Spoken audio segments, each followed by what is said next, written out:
Advice startup CEOs should avoid. You are going to get lots of advice from everyone you know about running your startup. The problem is most of the advice you're going to get, even from your investors, is unbelievably bad. The problem is the advice can sound really good, and this seemingly good advice can get you killed. I don't want this to happen to you.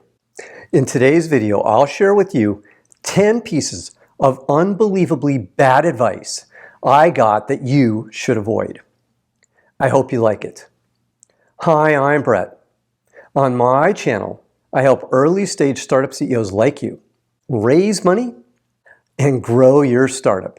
So if this sounds like you, then hit the subscribe button and the bell so you get notified every time I release a new video. Let's get started, and let's start with number 1 on my list. Number 1, just talk to 10 investors. When I started raising the initial funding for my company, a VC I knew and respected said, meet with 10 VCs. If none of them wants to invest in your company, then you should quit. This sounds like good advice. The idea is, if everyone is passing on investing in your startup, then there's no market for what you're selling. However, it's really horrible advice. Here's why. The typical angel investor or venture capitalist will meet with 100 startups for every one startup they invest in. So, if you quit after meeting with just 10 investors, you haven't given yourself a chance for the odds to work in your favor. I knew the 100-to-1 ratio, so I ignored Edward's advice. I'm glad I did, because we had 63 investors pass on investing before we raised our initial $12.1 million of funding. The next bad piece of advice I got is number 2 on my list. Number 2, what are you worried about? We'll support you. About 1 year into our operational life as a startup, we had our latest board of directors meeting. We were executing well to plan, and the board was pleased with our progress. We had staffed up to our goal of 10 engineers. One of our investors, Raul, asked me why I was freezing hiring. I explained that we wanted to keep hiring flat, which would conserve our cash and extend our runway until we saw revenue hitting our plan. Raul said, "What are you worried about? We'll, the investors, support you." And I'm sure in that moment, Raul meant what he said. The only problem was he left out the last part of the statement, and that is, until we decide not to support you anymore. I took Raul's assurances at face value, and we continued hiring engineers. It didn't kill us, but the continued hiring did put us at risk because our revenue didn't increase as quickly as we had hoped. So our runway was shortened. Here's what I should have said to Raul. Great. Let's agree on the additional amount of funding you'll give us so we don't run out of money. Calling Raul's bluff would have reduced our risk. Next, let's move to number 3 on my list. Number 3. You should hire a team of engineers in China because they're cheap. This is another classic piece of advice you'll hear from VCs. I was presenting an update on the company to Raul's partners. The meeting was going really well, and it was clear the partnership was happy with the progress we were making. In fact, the partnership was so happy with our progress that one of the partners, Samir, suggested we accelerate our progress by hiring a team in China, quote unquote, because they are cheap. I smiled as best I could, and I thanked Samir for the advice.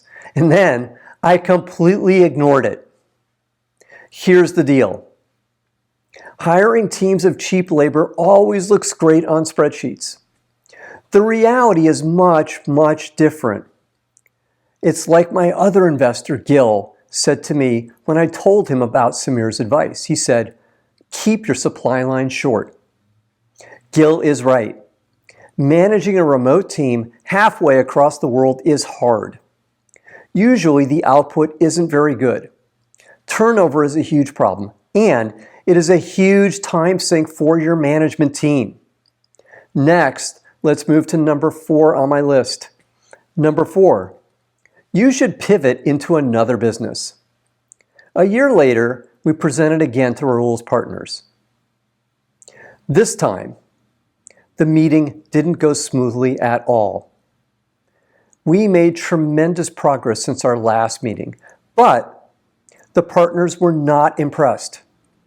Little did I know at the time that the partners were trying to push Rahul out the door.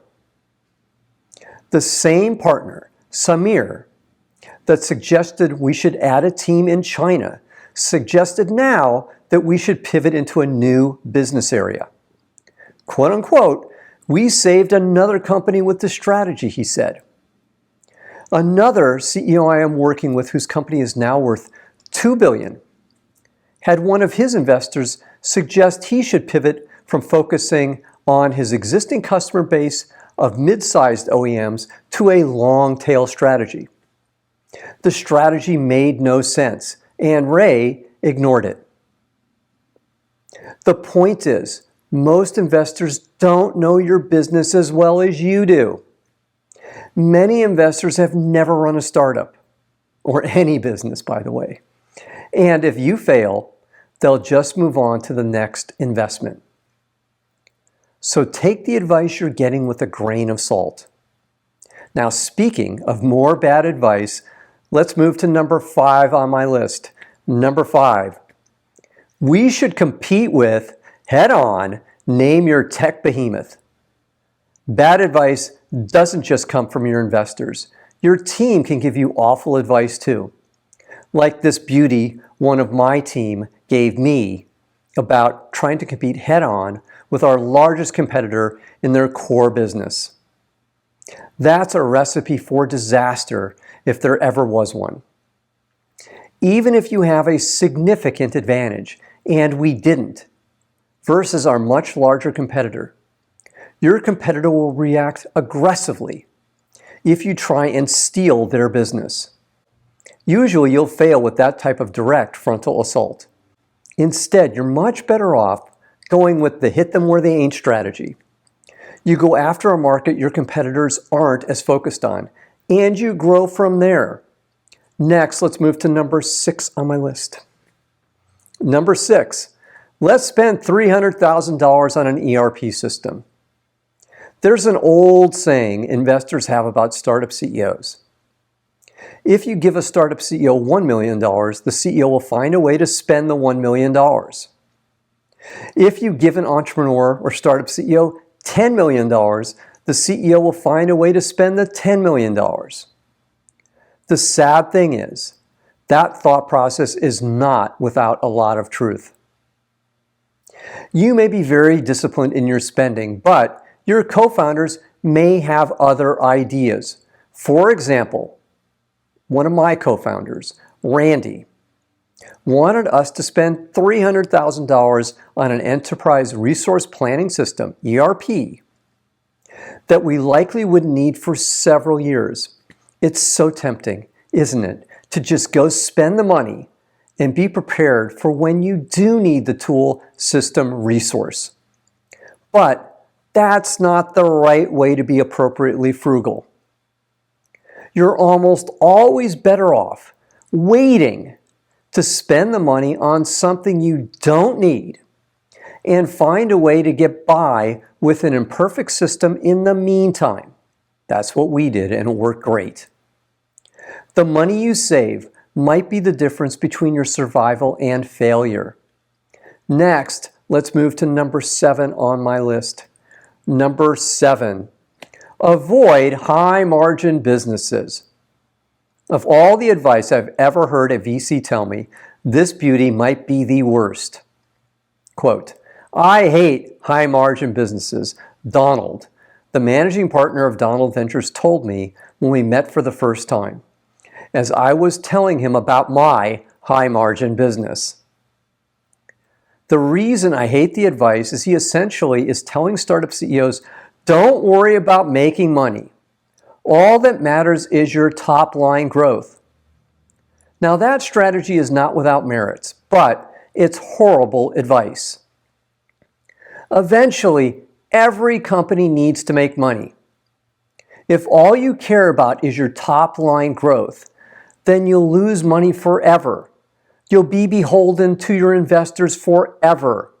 And you'll run the risk of your investors stopping their support for you. I'm not saying you shouldn't try and grow quickly. I am saying you need to pay attention to your business fundamentals, and your gross margin is a key part of your company's value as it grows. Next, let's move to number 8. Number 8 on my list. Number 8. You should say you're the next Uber. Nor should you say you're the next OpenAI or the next Microsoft or the next whatever. Yes, it's great to aspire to be a huge success like those companies. However, telling investors something like that usually goes over like a lead balloon. Instead, tell investors why you're going to win on the merits of your company. That's a winning strategy. Next, let's move to number 9 on my list. Number 9, hire the VP candidate your board members are recommending. I wonder how many companies have been destroyed by an investor suggesting they have the right person for that key management hire that you need to fill. My company almost was. We needed a new VP of sales, and 2 of my board members suggested I interview Tommy, someone they had both worked with, for the position. I met with Tommy several times, and I thought he was good. However, I also thought he wasn't a cultural fit. I had the other members of our board meet with Tommy as well. They felt I should hire him based on the recommendations of Gil and Barry.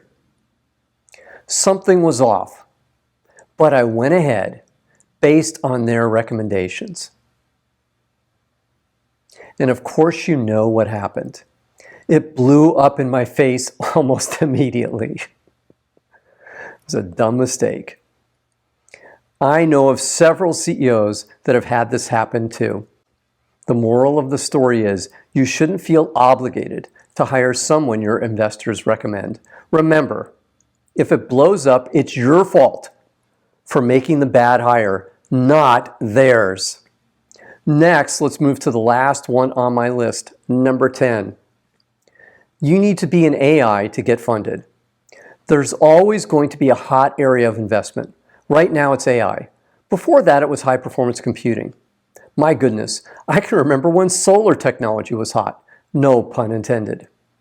The point is, you'll twist yourself into a pretzel trying to be something that you're not. And you'll likely fail to raise money in the process. Instead, have confidence in what you're doing. There are investors that don't just invest in the latest fad.